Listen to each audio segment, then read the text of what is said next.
দেখি একটু একটু খেয়ে দেখি, খেয়ে দেই একটু।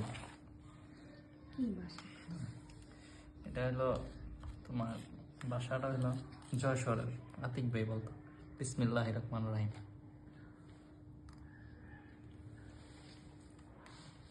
বাহ, সেরকম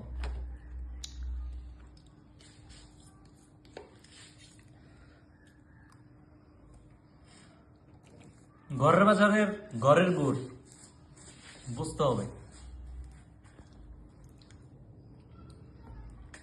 দেখি তো একটু, বোতলটা ভাঙিয়ে দেখি।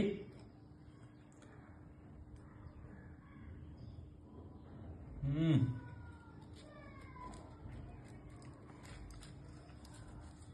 সেরকম। তবে এটা হচ্ছে, এটার ফ্লেভারটা মারাত্মক। এটা একটা তোমার আগুনের যে ভাপ আছে না, এই ভাপটা পাওয়া যাইতেছে। মানে আমাদের যে গ্রামের যে চুলা, লাকড়ির যে চুলা, এই চুলার একটা ভাপ আছে এটার মধ্যে। এটাকে কি জানি হয়, পাটালি না? পাটালি পাটালি পাটালি চলবো এরকম।